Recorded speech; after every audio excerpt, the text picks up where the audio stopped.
Welcome back to Naughty Styles. This is part 2 of All Seas 92 Super Yacht Tour. Enjoy!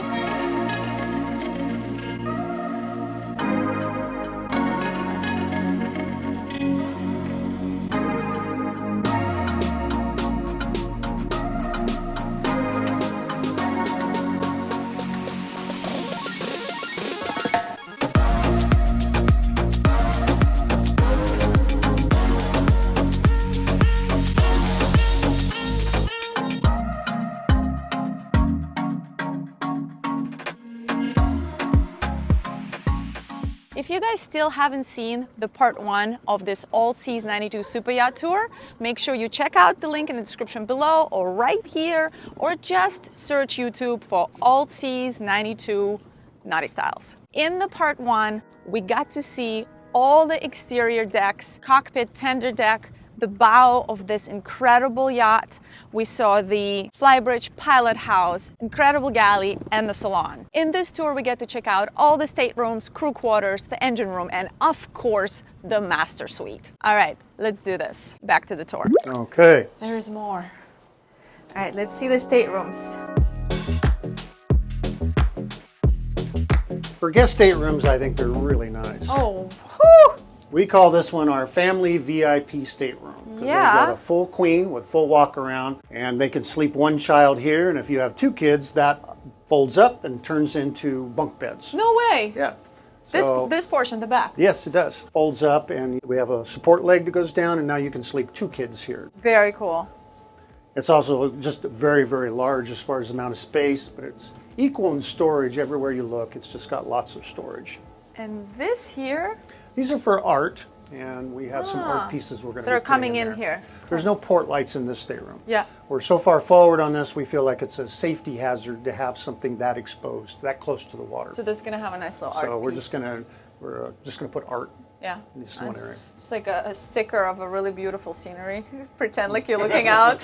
I'm kidding. I'm totally I thought about kidding. putting computer monitors. in Yeah, there. just That's like- and then you could actually have cameras from the outside. From there. outside. And so that's another thing. It's actually wired. It for is that. really cool, actually. You could see then where you're going. Or Yeah. you just have a nice campfire, you know, if you want to. But you wake can up, do anything. you wake up or whatever in the morning, and you actually looking outside without looking outside. But you are. I mean, I really like that. I think that's pretty brilliant. It's a nice solution. It's a nice height of the bed. It's not high. It's like nice and low. It's beautiful.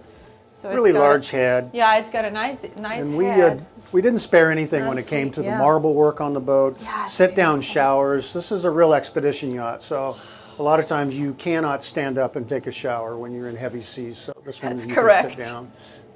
I know people go like, "What is the bench for?" I'm like, "Well, you haven't been in the heavy seas. You don't." Taking a shower is a challenge. Oh, it's beautiful. That looks like some heavy-duty All marble. 3/4 inch marble, 3/4 inch granite. The boat needs weight because it's deep displacement, so we don't go with lightweight, thinner material. We'll go with really heavy stuff. Jim, that looks not like a standard toilet. No, this is actually a headhunter toilet, and then on the top side, what we're using is a Toto toilet seat. So this gives you a full bidet, and there's a remote control that goes with it, so you can get a front wash, back wash, or a deodorizing blow dry. Oh, there. Oh, okay. Oh, that's amazing. Okay. Too much information? No, hey. It's important. All right. In the foyer, we have a laundry center, so this is just storage for the laundry. Okay. And then Oh, we have wow, it's big. we have a full size. In here's the washer and dryer on the Oh, boat. totally full So size. this is the guest laundry. We also have crew laundry in the lazarette, so Nice. the crew can do theirs in a different area. Perfect. This bulkhead right here is very special. It allows us to pass a damage stability report. That's what it looks like. And so in the event of a major failure on the boat, if you had too much water coming in, you would close this. We can flood any one major compartment totally full of water, and the boat can still go home. And that's something that's very rare. If that doesn't make you feel safe to go like majorly into unexplored areas of the world, that's pretty amazing. You're going to have your family on board. That's what you want. Are these equal? These are both identical. And you'll notice that it's a ton of storage. Tons. We have storage underneath, storage on the side, storage everywhere on this boat. Yeah, I'm gonna open all that once you go this way. I mean, you don't have to fight about cabins on this. No, on you this don't. boat. And we haven't seen the master yet. So this You might is be just, fighting over the master. yeah, this is just the guest cabin. So, okay, hanging locker. All right, it's a lot. It's a lot. It really is. Like all of that there, all the drawers. Yes. And over there. exactly. There's all drawers. Yeah, that's plenty. That's So if you really want to a go lot. on a 4-week charter with this boat, Easy. no problem. Easy, absolutely, yeah. I could totally fit in here. You don't have to live out of your suitcase on this boat. No, it's No. pretty amazing. And the head, the marble is pretty spectacular. Interesting faucets he choose. It's really pretty. So you've got all of this storage as well here in the medicine cabinet.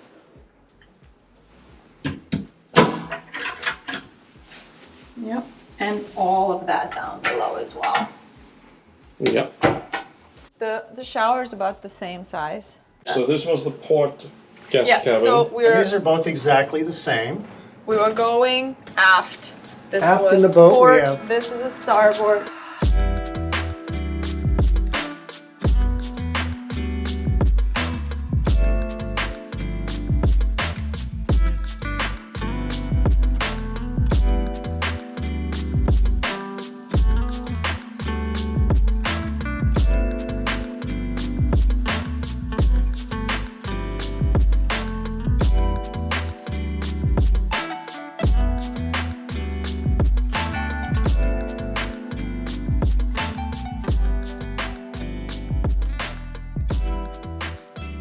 Can you guys tell how quiet Rico is? I think he's just taking it all in. I'm observing. Yeah. Just... okay. So now we're Oh. in the So crew this is area. one of 2 crew staterooms. Well, you definitely like your crew. Those are really nice cabins. Oh, and I like how you put it separate. Kept the sink out I really like that. because a lot of times you might have one person in the shower or using the head, Yep. and the other person can be outside. Since they're equal, I'm going to show the starboard side. These are definitely also doable as an overflow cabin. If I Like would- one, you know, if you have 2 crew and you could That's what I totally do it. think. Especially when it comes to bunk beds, the kids love them. Totally. And so, like, if we have a lot of young boys on board, they're like, "No, I want to sleep back I there." want to sleep here. Exactly. And a really good amount of storage for the crew. Those are like crew / overflow guest cabin almost because they're just as nice. Even the showers are Yep. full size. We try to maintain almost 36 inches in our showers. Look at the storage. Oh yeah! Wow. Okay, that's massive, and there's one right there. Look, right there. That's wow, yeah, that's a deep storage. Oh, this cabin has a lot of storage. Yeah, even in the back of the head, there's really deep storage. Look at all that. out there. Rico, look at all of these. We also put the air conditioning Tons. units for both cabins in here Yep. so that the guests don't have to listen to the air conditioning. Yeah, that's really cool. So, what do we have? A head, not a head, really. That's A stern. that's a stern. stern. A stern. I'm What do all we got I'm in all stern? turned around here. What do we have ahead of us in the stern of the boat? This is a very nicely designed engine room. I The think you'll like it. heart of a boat. Come on in. Wow. I'm gonna flip off the air conditioning. There, now we can hear.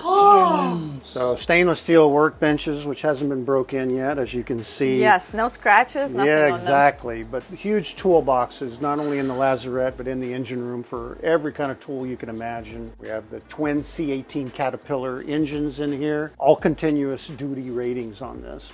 The custom monitoring system, so you can actually see everything that's going on the boat, as well as we've got our refrigeration package over in the corner, 4-ton compressors, all custom built so that there's no proprietary information or systems on the boat. We try to keep them down to a minimum. Yeah. Can't get away from it totally, but it's all just standard off-the-shelf parts for this boat. How long That's did it the- take you to design this this system that you have, the monitoring system? I Well, know you're upgrading it, I'm sure, every boat you build, but Yes. how long did it take you to initially? Well, do you that? know, it started almost 20 years ago for me. I'm using National Instruments LabVIEW to design and do all the software, and that's what a lot of engineers and scientists use.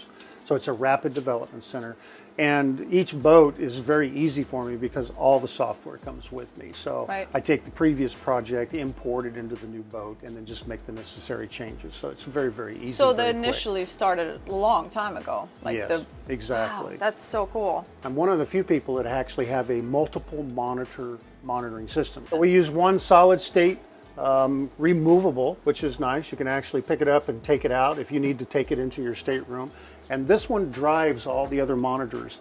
And I actually can come in, it's a touch screen, so I can actually come in, and if I want to take a particular screen, for example, if I want to take the starboard cat, I can just touch it here and I can bring it back to the home screen. So what I've done is I've taken another screen and I've pulled it over here so that I can make changes on it. And when I'm done, then I can go ahead and place it back where the other one came from. And I can do that with all of them. So it makes it really handy. Like right now, I just took the monitor from there and I've brought it back over here. So that's how you can manage multiple monitors, is by rotating and bringing them back home. The theory behind this is that by having multiple monitors, more information is visible. I don't have to come in and flip through pages and tabs to look for the information I want. The engine right there will have 1 hour's worth of data being displayed graphically, scrolling across the screen like a heart monitor. And so you literally can see where it's at, where it's been, and all the features of the engine come to life. Well, I can definitely see why people trust to take this kind of boat completely, you know, deep offshore and feel safe. And this is absolutely incredible. The space in the engine room is amazing. It's very comfortable. Yes. We have 5,000 gallons worth of fuel right here between this tank and this tank. And then we're standing on an 1,800 gallon tank. We carry over 7,000 gallons of fuel on the boat. And the secret to this boat is the way we've prepared the inside so that it doesn't rot from the inside out. That's the most common problem you have with a steel boat. So by having all integral tanks in the engine room, it makes nice platforms for us to build off of, but it also preserves all the steel in that area. So there's no fuel, you know, if there's no fuel up against it, you have to worry about paint, you have to worry about keeping everything clean.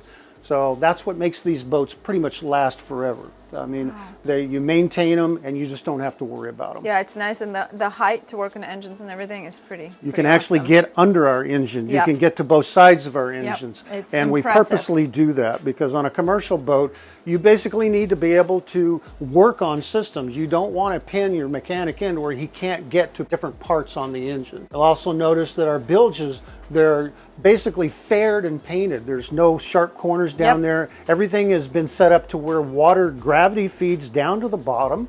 And from there, it goes into what I call a bilge box in the next compartment. So even when you have water coming into the boat, you know, dripping from something, it's all collected in a box and it's not sitting in the bottom of the boat. How would you like this engine room, Rico? Oh my god. It's just drooling. I mean, obviously we have a way smaller boat, and you should check me out doing an engine service on our boat. Yeah, if you guys Which- haven't seen it yet, we call it engine room yoga. Right here is the video. Okay, Yeah. what else we've I'd love got? to do an engine service on these engines, Yes. actually. Oh, it's so easy. Even the fuel components have been moved over to the inside here. This is fuel polishing, fuel filtering, and our racors for the main engines are over here where they're easy to get to. It's like, don't make it difficult, and we contain anything that might spill. We put environmental pads down. So maintenance is everything on these boats. Yeah, if I might point this out, you have like a real tub built around, so if you spill anything, Exactly, it's contained. it's contained. It's not going to go all over the boat. Because most people, when they're changing fuel, that fuel's dripping into their bilge when they're trying to change their filters. And the bilge is an area where the bilge pump is going to pick that up and it's going to throw it overboard. And we don't like that from an environmental standpoint. We want everything contained, and so it makes it easy to maintain the boat that way. Tim, you said the boat is fin stabilized, right?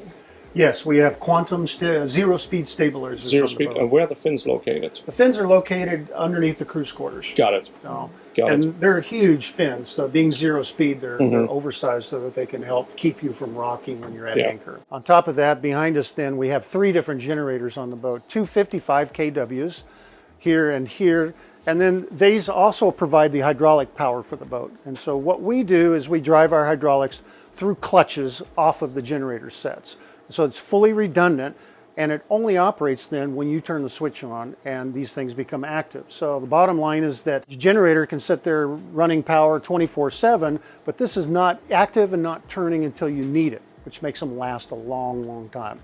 So very quiet as well. A lot of them are on the engines, and so you can only get your hydraulic power when you're basically running your main engines. With ours, we can actually supply power for the davits, the anchor winches, and all that. At the flip of a switch, we can activate them and bring them online. The other situation where these come in handy is like if you're in the locks of Seattle and you've got cement walls on both sides and you literally have inches between you and you need to use the thrusters to keep you off of that. These things are operating at 1800 RPM, so you have full thrust while you're running them. And they'll run 24 hours a day and they don't get hot.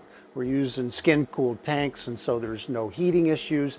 So at the flip of a switch, you've got 75 horse thruster in the bow, 75 horse thruster in the stern. You can literally go sideways with the boat. Awesome. And so it makes managing the boat very easy in very tight situations. So that's what it's all about. That's really cool. That's Amazing. a lot about, yeah. And then you have a backup generator, right? Or Yes. a night generator. Oh, The nighttime generator is over in the far corner, and that is a 26 kW. That is a Northern Lights. And that's for nighttime use when you don't require a lot of power and you just want the boat to be a little bit quieter. But I tell you, we run these things 24/7 a lot of time. You might have high demands for air conditioning or something like that. You just don't even notice them that they're running on the boat. You don't really even hear them. So that staircase behind you, Rico, goes to that okay. emergency That is an access. emergency exit. That is the also cockpit. a crew entry in case you're in an area where you don't want the crew mingling with your Going guests. through, yeah. So the crew can come in and out of there while you're operating the boat. Its primary purpose is an emergency fire exit on the boat. And we have a stern exit in the Stern exit. lazarette, which is extremely handy. This is one of the first boats that are this series that I put them on. And I couldn't believe when I started operating it how many times you need to bring oil into the back of the boat. Or suppose all the guests just dropped off all their suitcases and your crew's got to put them away. They come Just through go here with them. They don't have to straight come into- down the staircase with Well, that's them. a great point. And so Straight we into the literally next drop one. them on the back deck, and then the crew will start bringing them through, staging them, and so I it makes didn't it- even think about that. That makes so much sense. it That's does make a great. huge difference. We're also using Toyotomi boilers, which is almost unheard in the marine industry. They're starting to become a little more popular, but I'm probably one of the first guys that used them on a boat. They're diesel fired with all stainless steel components. They're built in Japan. A lot of people that have these in the Arctic and in Alaska use these to provide on-demand hot water for their houses. We use one for potable water, so you can take showers that last forever and you don't run out of hot water. The second one is if you're in really cold weather, our chilled water loop system that air conditions the boat then reverses and the boiler takes over and turns it into hot water loop. And now all of the air conditioning unit on the boat become heaters rather than air conditioners. So it's very, very efficient. so it's a tankless system. It has a 5-gallon accumulator in it, all solid stainless. A lot of the boilers nowadays, like the Wabastos and the Hurricanes, are using cast iron, but this one is all stainless steel. Very, very dependable. We've been using them now for almost 20 years and we've had great luck with them. Well, you're looking at 460 horse per side, and that's a continuous rating. A lot of people use yacht ratings, but on an expedition yacht, you really don't want to get into that. You want to know what it's capable of putting out 24 hours a day. So these engines max out at 460 horse per side. And we're basically turning 4.5-inch shafting, but we're also running on rubber. This boat, basically, these engines are very quiet because of the way they're mounted. The vibration on the boat is almost non-existent because of the way that these engines are mounted. In order to achieve that, you have to use a system like a Poseidon drive, which we get out of the Netherlands. And that basically gives you a drive shaft that has the ability to move. So now your engine can move and it pushes up against their thrust block bearing, which is buried back underneath this passageway right here. Behind that, we actually have what's called a prop saver. Those are torque fuses, and if you ever take these gigantic 5-foot propellers that we're turning, we have 2 of them. If you ever jam one with a log or something like that, you'll shear the pins in these, and so it preserves the life of your propeller. A lot of times people break blades off on a propeller by driving a log into it, and these keep you from damaging your prop is what they're all about. So the whole idea is that when you're a million miles from nowhere and you've got your family on board, you want to preserve the life of everything on the boat. And so that's the way we do it. An expedition yacht is not a fast boat. Basically, any kind of a deep displacement boat where you have a lot of boat under the water, you're very, very safe as far as the balance on the boat because you're not at the mercy of the sea, the surface of the sea. But we're limited then by the waterline length ratio rules. And so this 92 footer maxes out at 12 knots and runs comfortably. Its sweet spot is between 9 to 10 knots. We call that its cruising speed. That's a really nice cruising speed. Well, when you get down to it, when you're offshore, everybody's got to slow down and do around that speed. Absolutely. Any faster than that when you're going across 10-foot waves and you're just throwing everybody out of their chairs. This is what's amazing about this boat. At a 175-ton boat, we're burning between 15 to 20 gallons an hour total fuel consumption on the boat while we're operating the boat, and that's in its cruising speed from 9 to 10. That's So including the generator. that's including the generator and both engines running at the And same the generators are pretty large. What is it? It's 75 horsepower per generator? time. These are 110 horse. 110. Because the PTOs are driving 75 horsepower hydraulics Oh, off that's of what them. it was, yeah. And then we have the 26 kW up there. That's very economical. That's It's a very really good fuel economical. consumption. I've been on a Yes. lot of boats that were 60 feet long and burning 50 gallons an hour because they're doing 20 knots. Yeah. So if you can say, okay, I don't need the speed and I want the safety of a deep displacement boat, this is what you want, something like this. I mean, like you said, if you're really doing long passages and real offshore, no one's doing 20 knots. I mean, it's not necessary. It's Yes, exactly. And the other nice thing about this is that if you slow it down even further, suppose that you're going to cross an ocean. yeah. When you get down to 8 knots on this boat, now you're only burning 10 gallons an hour. Well, that's a big difference. And so we carry over 7,000 gallons on the boat, and so that gives us a range of well up to 5,000 miles. But just to give you actual running stories that I was on, when I ran the boat from this dock to Seattle, which is quite a run, and we could do that on about a half load of fuel and still arrive with half full. So that's not bad. And that's without stopping anywhere on the West Coast. We did exactly the same thing last summer when we took the Heaven's Gate, the other 92 footer, from Fort Lauderdale nonstop all the way to Portland, Maine. And that's a good run. So a lot of miles, and yet we come in with Through Panama Channel or No, the other Maine. way around? Yes. Not the other Portland. State, Maine. There you go. But that's a Different long Portland. run I on, had to also go like, wait, yes. on the East Coast. That's about as, that's Yeah. almost tip to tip. all Yeah, the way up. yeah. Yeah, Yeah. exactly. So those are runs where you come in and you still have, 2,000 to 3,000 gallons of fuel on board. It's very That's the way economical. you want to run the boat. You don't ever really want to run it where you're coming in on fumes. Yeah, yeah. Definitely. One of the things we try to do on the boat is to design and build systems that use standard parts. These air conditioning parts are all built by us in-house. We have 4-ton compressors, and they're all driven by frequency drives. And so these can be run off of 50 cycle, 60 cycle, and they don't draw a surge on the boat when you first turn them on. So you'll notice that as they cycle, that they ramp up, they ramp down, and the flights don't flicker on the boat. Yep. That's from the surge that normal compressors When they they turn on, draw. In the back of the boat is the lazarette. The lazarette is where we put our water maker, our cord reel, and the crew laundry center is back here as well. Oh, wow. Oh, look at this door, you guys. I'll close it for you. There we go. Wow. So what you're looking at is, and part storage is something you don't see a lot on boats nowadays, but what we do is we try to carry basic electrical parts on the boat. We're trying to carry all the tools you can think of, as well as nuts and bolts and screws and things that come up every day on the boat. So being able to manage the incidental things keep you from running to the hardware store day in and day out. So we have lots of storage there. We also have the crew laundry center over here. The water maker we enclose, but we also leave it visible. We want to keep the sound down, but you want to see if there's a leak going on. The other thing that's nice about the water makers, if you've ever worked on, they're really difficult to get to. So what we do is you'll notice there's plugs for them on the top, and we basically have 4 bolts that hold it down, and we have quick disconnects on the hoses. And so within 5 minutes, you can literally have it sitting in the engine room on the toolbox. Really? And so on long hauls, what we do is we carry a backup water maker as well, already set up the same way. And so rather than trying to carry redundant systems, which are high maintenance, we carry one as a backup Just a system. backup. Exactly. So you never get caught. Literally, you can install the new one in a matter of minutes.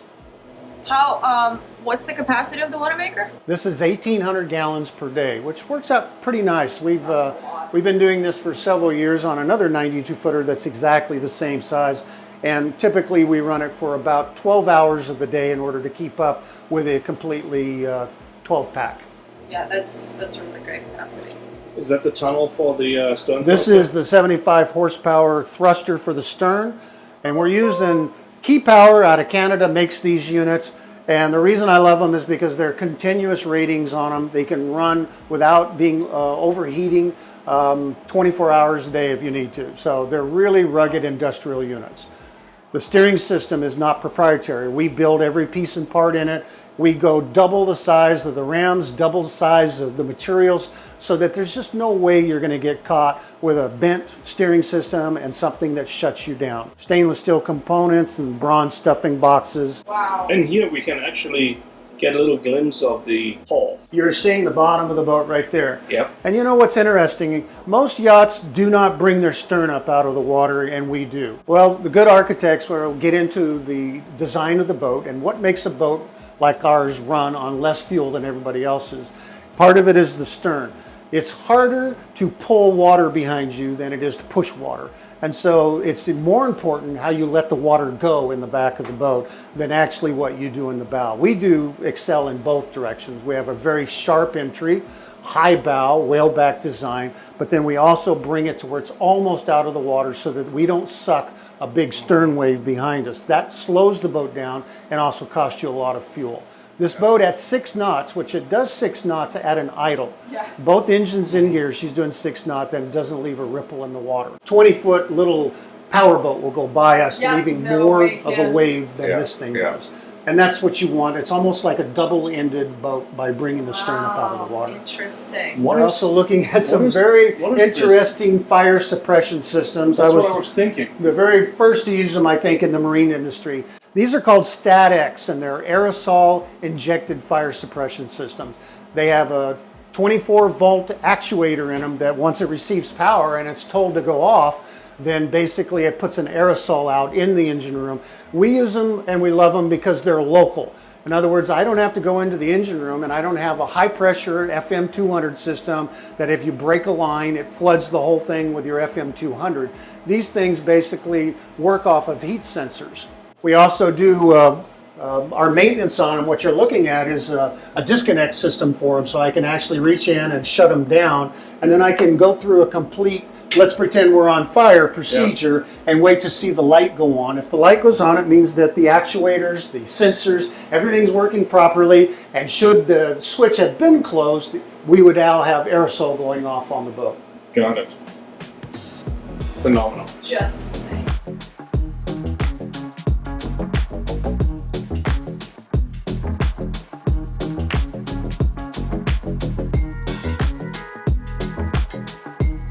Okay, last and not least, and we saved the best for last, where's the master? Oh, come on, I'll show you the master.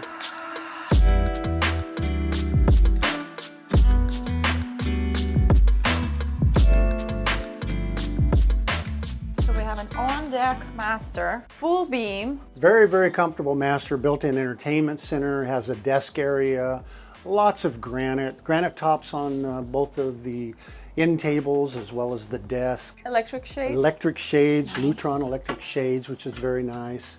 And then we have every cabinet on this boat in the master will convert to a closet for hanging storage. So if you're the type of person that has a lot of clothes, Yeah. we can accommodate that. That's not a problem. Love it. Yes, I'm the type of person. Yes. Okay. Guilty. Wow, so there's got tons of storage here, you guys. Tons right there. This obviously could be a desk or getting That's going to ready. be the or desk.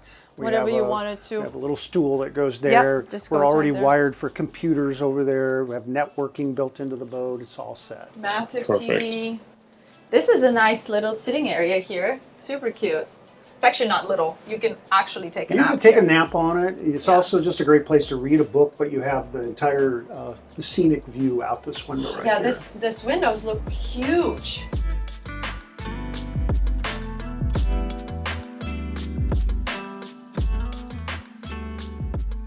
Look Look at the view. These windows actually in really severe weather take a lot of water, and so these are over an inch thick. They're almost an inch and a quarter thick.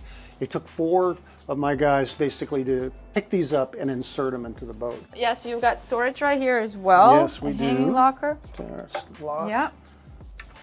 Ponds. Yep. That's Yep, great. more storage, and then you'll see that in all of these that they have basically rods in them as well. Not only do you get a full, where is it even? I can't remember. Oh, I like the layout of this. Right. Oh. Here's your cedar lined closet, which is really nice and easy. That is massive. That's a bottom hatch for access to plumbing. And so you have the full-size closet for all of your full-size hanging. And then each of these are convertible into hanging storage as well. So literally there's almost 8 different closets that you can hang your stuff up in here. I love All this. these. Exactly. Wow. Exactly. Nice, huh? And then on top of that, we are right in the bow of the boat. So you're actually looking at the hull right through here. That's about 6 inches in from here. So we turn this into shoe storage on the bottom, as well as more storage here. So we literally tried to make everything accessible on the boat and turn it into storage. I have never actually seen an ensuite forward like this with this kind of layout. It is a really just an awesome layout. The Right. way, all of that, I've never seen that before. We have Carrara marble basket weave down at the bottom, which is Gorgeous. like a 3-dimensional pattern, which I love. And this also got in-floor heat. So in the cold weather, it's nice and Yes. warm. Look at the. This is actually a soaking tub Yeah, you've that got is a tub. functional, and then the sit-down shower as well. I always say, like, I am not that person, but there are so many people out there like, I need to have a bath. But look at that bath. I wouldn't mind that actually. That's beautiful. Just the layout, the way it flows, like the bathroom, it just gives you a perfect amount of space that goes on its own, separate. But this is feels Another really big. bidet. Another bidet with a Toto toilet seat up on top. More storage, just, again, we're just trying to pick up every last bit of storage we can on the boat. Wow. Wow, seriously, save the best for last. This I can't call it a head. I'm sorry. That's just a massive shower. Wow, that's a beautiful bathroom. Real nice. This is me drooling. I'm drooling. Wow, this is amazing. It feels like a high-end hotel. Just that bathroom is stunning. With the right crew, it is. Yeah, right? Amazing. Well, one of the things we find with our boats is that if you build a good cruise quarters, you get good crew. Absolutely. We have a lot of people that want to jump ship and Yeah. come get on these They boats wanna because they work. look at our engine room and they're going, well, I can easily I'd rather here." work here. Yeah, Yeah. exactly. Yeah, why work harder when you can work smarter? So And totally. then just, give them a comfortable place to stay as well. That concludes our incredible tour of All Seas 92. Thank you so much, Tim, for showing us around. Really, very really welcome. appreciate it. If you guys are interested in purchasing this yacht or interested in building a brand new All Seas for yourself the way you like it, all the information will be in the description below. Don't forget to like, comment, subscribe, and share. We really appreciate it. It really makes a difference. And see you in the next one. Ciao. Perfect.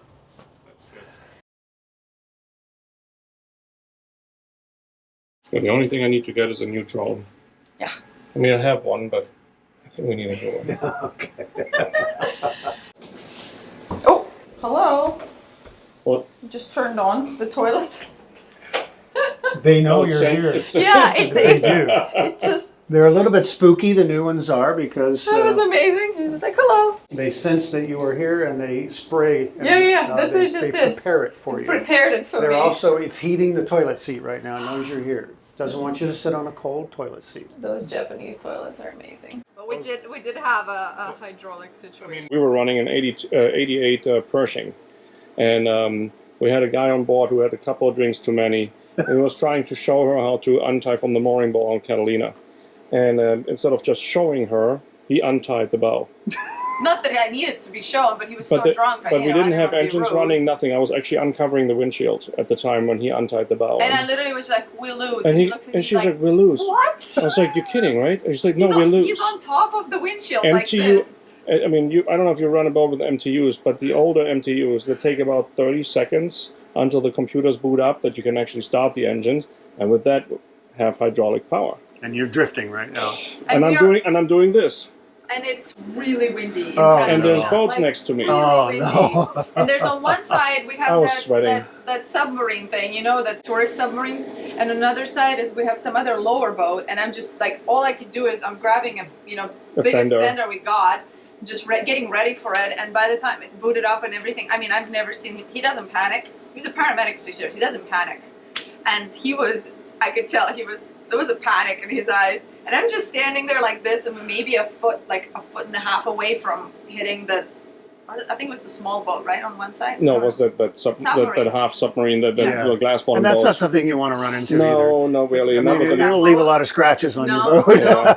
And I'm just like bracing myself, that- that I could also hold it with, because it's so windy. That was an adrenaline Well, I know this guy was drunk, but what was he thinking? He was like, "This is how you do it." I was like, "Yeah, it's good. I got it. Thank you." He's like, "No, then show it." And I'm like, "Okay, I got it." And then he just Turn it loose. just let go of the line and just went like it was just. And besides, I'm trying to get the line as fast as possible in. It's a long line. Yeah. While I know he's like, it was just crazy. It was. All right. Oh, my. Anyways, anyway, yeah. So hydraulics. I appreciate this very much Yes. so. Yeah. Because that would have not happened. Wait. I mean, you want to just scratch on the air condition Okay. Scratch. Do you want to do anything in the Lazarette? and the lazaret. Yeah. Okay. Okay. Yeah. And then, yeah. Do you want to be in this at all? Do you want me to film you a little? No, I'm No. in. Okay. All right. Hello. Hello. Can you hear me? Oh, there we go. It's weird. Look, it's not snapping. Just do this. No, it's not. No, it's not doing It's not anything. doing anything. Of all C's 90, we'll have all of that. Let me redo that. I hate it. Okay, one more time. Okay.